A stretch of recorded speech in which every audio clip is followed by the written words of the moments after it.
Welcome. Settle into a comfortable position, whether you're lying down or sitting up. If it feels right, gently close your eyes.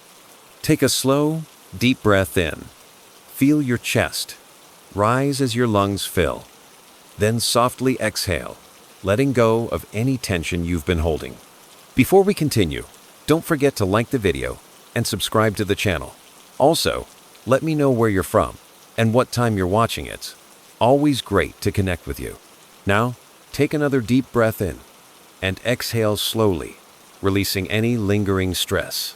Feel your shoulders relax, your jaw loosen, and the tension in your forehead fade away. With each breath, notice your body growing heavier, sinking deeper into relaxation. Let your mind drift freely, like a leaf floating on a calm, steady stream, carried effortlessly. Simply listen to the sound of my voice and allow yourself to be gently guided.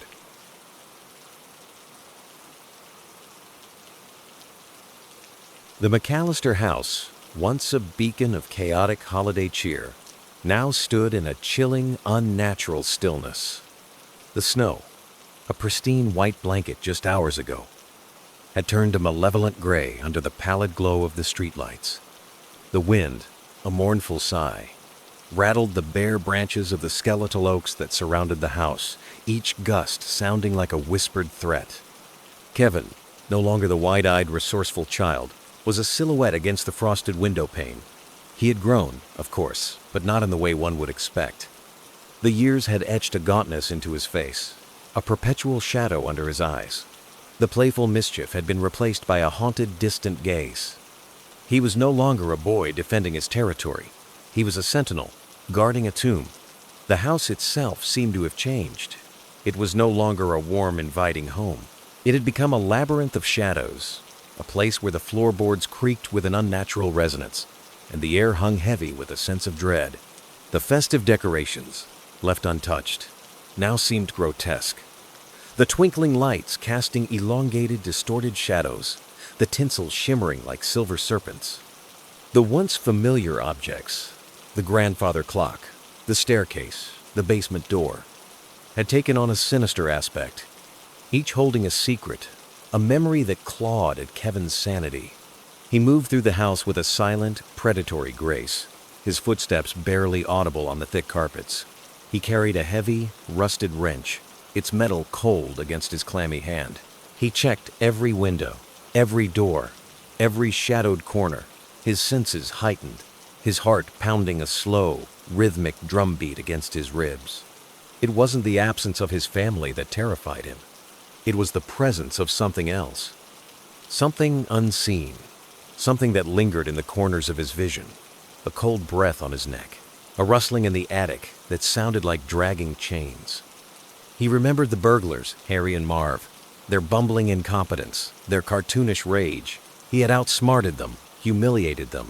But this was different. This was a presence that defied logic.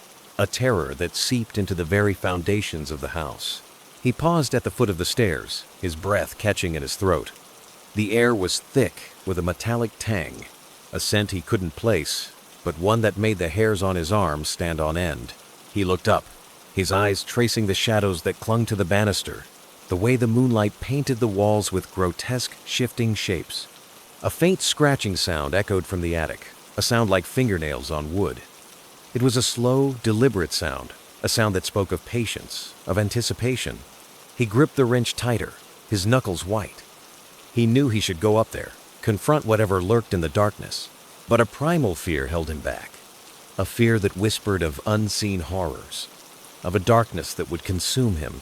He turned away, his gaze falling on the basement door. It was a heavy, oak door, its surface scarred and scratched, its brass handle tarnished and cold. He remembered the furnace, the terrifying, roaring beast that had once filled him with childish dread. Now, the furnace was silent, cold, but the dread remained, amplified, intensified. He reached for the doorknob, his hand trembling. He hesitated, his mind filled with fragmented images.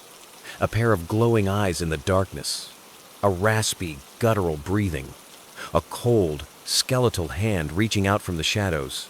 He turned the knob, slowly, silently. The door creaked open, revealing a black void. The scent of damp earth and decay wafted up from the depths, a stench that made his stomach churn. He could hear a faint dripping sound, like water falling onto stone, each drop echoing in the oppressive silence. He took a step into the darkness, his wrench raised, his heart pounding in his ears. The darkness closed around him, a suffocating blanket of fear. He felt a cold breath on his neck, a whisper in his ear, a sound that was not a word, but a promise of something unspeakable. A single, flickering light bulb illuminated the far end of the basement, casting long, distorted shadows that danced and writhed like phantoms. He saw a shape, a figure, standing in the darkness, its silhouette indistinct, its presence malevolent. He took another step, his breath catching in his throat. The figure moved, slowly, deliberately, its form shifting, changing, becoming something else.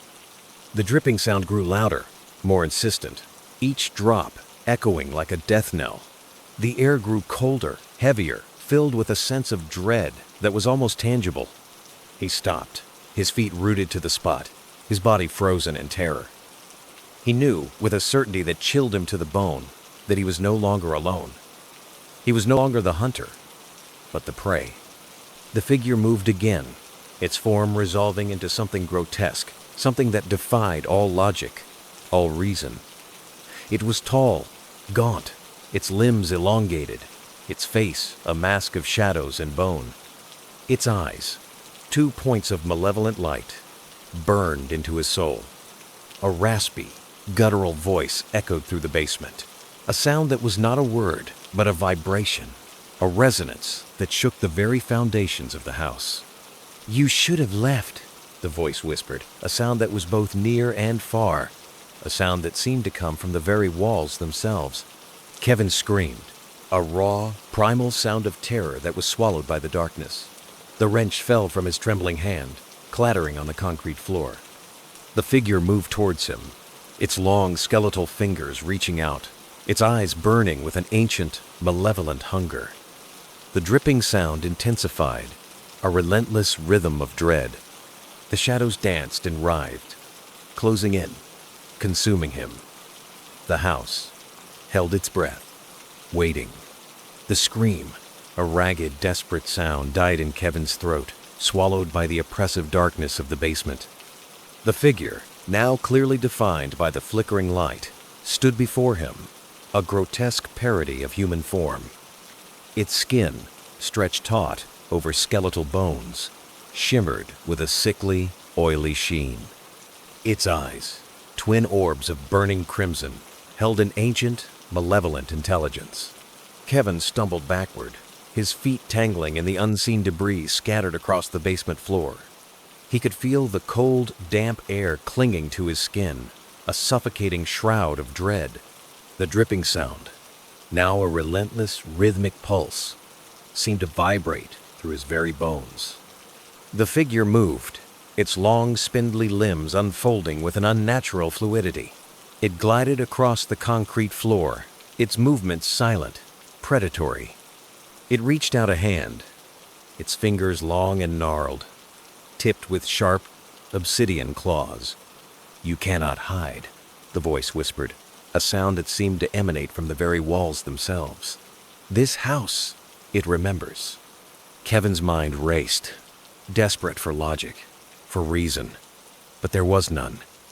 Only the primal terror that gripped his soul, the certainty that he was facing something beyond human comprehension.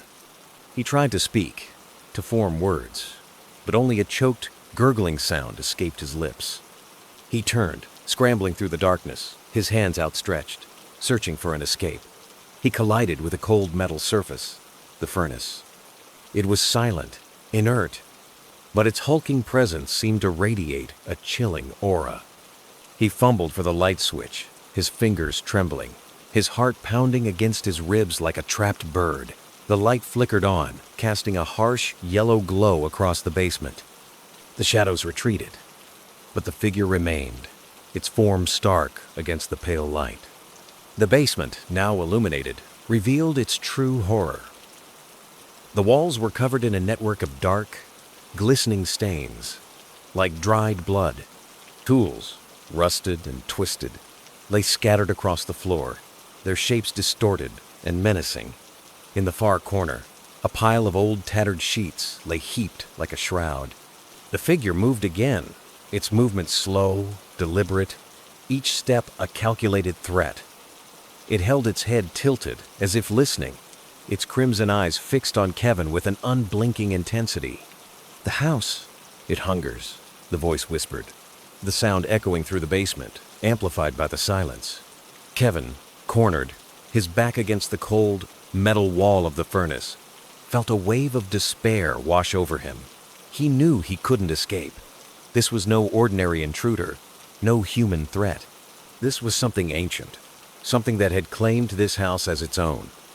A memory flashed through his mind, a childhood recollection of his grandfather's stories, tales of old houses, of restless spirits, of things that lurked in the darkness. He had dismissed them as childish fables, but now they seemed terrifyingly real. The figure raised its hand, its claws extended, glinting in the harsh light. A single drop of dark, viscous fluid dripped from its fingertips, landing on the concrete floor with a soft, sickening splat.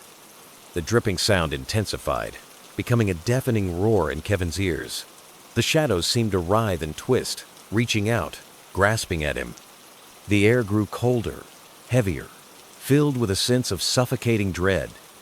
A new sound echoed through the basement, a faint scratching, like nails on wood, coming from behind the far wall. The figure turned its head, its crimson eyes widening, its form tensing. The scratching grew louder, more insistent, accompanied by a low, guttural growl.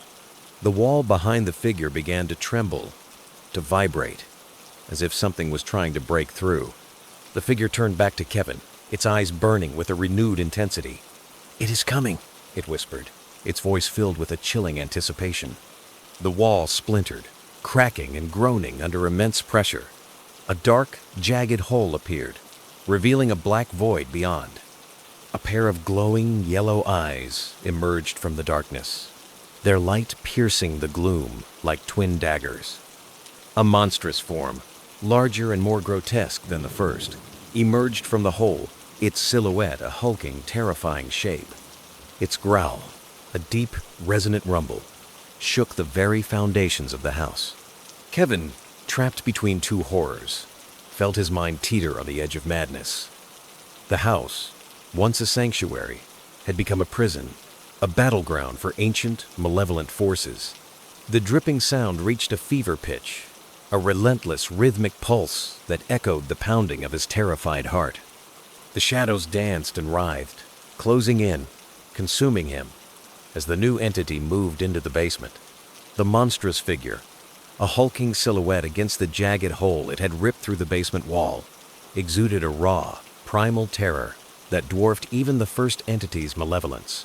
Its glowing yellow eyes, like twin suns in the abyss, fixed on Kevin with an ancient, predatory hunger. The guttural growl that emanated from its throat was a resonant rumble, a sound that vibrated through the floor and into Kevin's very bones. The first figure, the gaunt, skeletal entity, turned to face the newcomer, its crimson eyes flickering with a strange mix of fear and anticipation. A low, hissing sound escaped its lips, a warning, a challenge. Kevin, trapped between these two horrors, felt his sanity fraying. The basement, now a claustrophobic arena of dread, seemed to pulsate with an unseen energy, a dark, malevolent force that pressed down on him from all sides. The dripping sound, a relentless, rhythmic pulse, had become a maddening cacophony, a constant reminder of his impending doom. The monstrous figure took a step forward, its massive form filling the already cramped space. Its shadow, a writhing, amorphous mass, stretched across the floor, engulfing Kevin in its chilling embrace. The air grew thick with a cloying, metallic scent, a stench that made his stomach churn. The gaunt entity hissed again, its claws extended, its form tense, ready to strike. It moved with a surprising agility, a swift, predatory grace that belied its skeletal frame. A silent, brutal confrontation erupted. The two figures clashed, their movements a blur of shadows and claws, their sounds a symphony of guttural growls and hissing whispers. The basement, once a place of forgotten memories, became a battleground for ancient, unseen forces. Kevin, forgotten in the chaos, huddled against the cold metal wall of the furnace, his eyes wide with terror. He watched as the two figures fought, their forms twisting and contorting in the dim light, their shadows dancing and writhing like demons unleashed from the depths of hell. The monstrous figure, despite its size, moved with an unnerving speed, its powerful limbs striking with a force that shattered the concrete floor. It roared, a deafening sound that shook the house, causing dust and debris to rain down from the ceiling. The gaunt entity, though smaller, was agile and cunning, its claws ripping and tearing, its movements precise and deadly. It hissed and spat, its crimson eyes burning with a furious intensity. The fight raged on, a brutal, silent ballet of death. The basement, once a place of forgotten memories, was now a charnel house, a testament to the unseen hunger that lurked within the walls of the McAllister house. Suddenly, the monstrous figure seized the gaunt entity. Its massive hands closed around its skeletal frame. It roared, a triumphant sound of raw power, and with a sickening crunch, it snapped the entity's neck. The gaunt entity's crimson eyes flickered and died, its form limp and broken. The monstrous figure tossed the broken body aside, its yellow eyes fixing on Kevin with a renewed intensity. It took a step towards him, its massive form looming over him, its shadow engulfing him in darkness. Kevin, his mind numb with terror, could only stare up at the monstrous figure, his body frozen in fear. He knew, with a chilling certainty, that he was next. The monstrous figure opened its massive jaws, revealing rows of razor-sharp teeth glistening in the dim light. A low, guttural growl rumbled from its throat, a sound that promised unspeakable horrors. A new sound echoed through the basement, a faint, rhythmic tapping, like the scratching of claws on wood.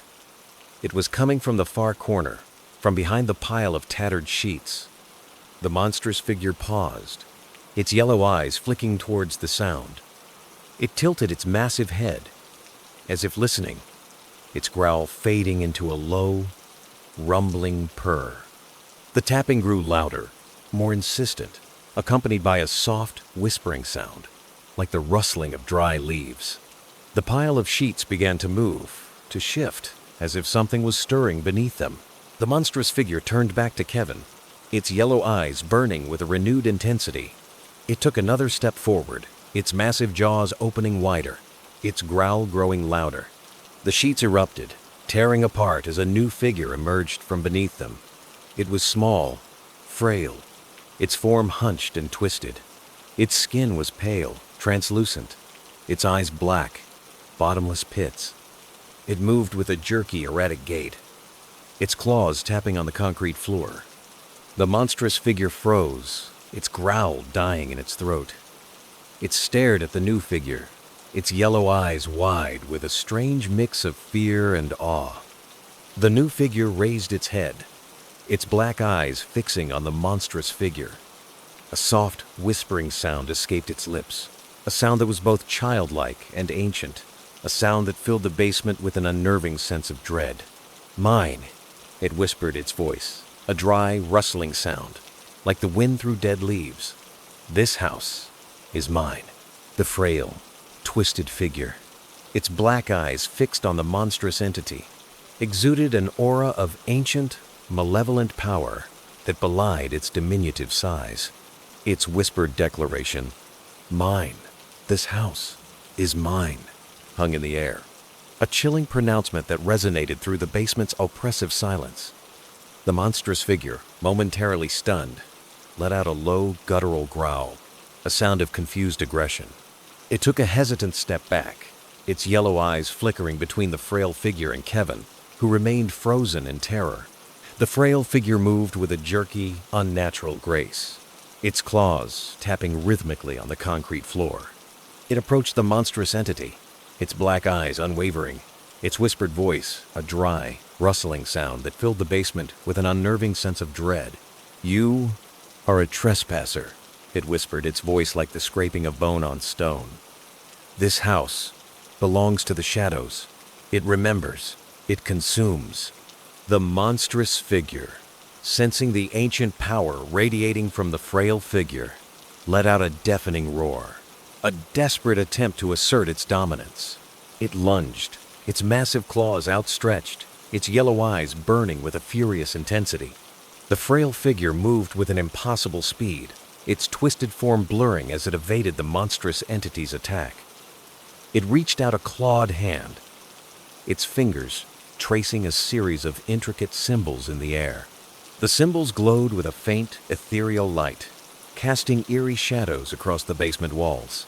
The monstrous figure recoiled, its roar turning into a whimper of fear. It stumbled backward, its yellow eyes wide with terror, its massive form trembling. The symbols pulsed with an increasing intensity, their ethereal light growing brighter, filling the basement with an otherworldly glow. The air crackled with energy, a tangible force that pressed down on everything, suffocating, crushing. The monstrous figure let out a final, anguished roar as the symbols enveloped it, their light consuming its massive form. It dissolved, its form disintegrating into a cloud of black smoke, its guttural growls fading into a chilling silence. The ethereal light faded, leaving the basement in an oppressive darkness. The frail figure turned to Kevin, its black eyes piercing the gloom, its whispered voice a dry, rustling sound. "The house is satisfied," it whispered. For now, Kevin, his mind reeling, his body trembling, could only stare at the frail figure, his voice lost in the suffocating silence. He was alive, but he felt no relief, only a profound, chilling dread. The frail figure approached him, its claws tapping rhythmically on the concrete floor. It reached out a clawed hand, its fingers tracing a single symbol on Kevin's forehead. The symbol glowed with a faint, crimson light, then faded, leaving a cold, lingering sensation. "You are marked," it whispered. "You are bound to this house. You will remember." The frail figure turned and disappeared into the shadows, its form dissolving into the darkness. The basement fell silent, the dripping sound fading into an eerie stillness. Kevin stood alone, his body trembling, his mind filled with fragmented images of horror. He knew, with a chilling certainty, that he was no longer the master of this house. He was a prisoner, a sentinel, bound to its dark, ancient secrets. He looked around the basement, his eyes scanning the shadows, searching for any sign of the frail figure. The house was silent, still, but he could feel its presence, its ancient, malevolent hunger. He knew he could never leave. The house wouldn't allow it. It had claimed him, marked him, bound him to its dark, twisted fate. The house had remembered. The house had consumed. And there we are reading stories, carried to you on the wings of the rain. The night is quiet now, the storm easing into a gentle murmur. I hope these tales have wrapped you in a strange sort of comfort, the kind that lingers between waking and dreaming. The rain will keep falling, soft and steady, long after my voice fades. Let it guide you to sleep, to a place where the shadows are just stories, and the unknown is nothing to fear. Good night, and sweet dreams.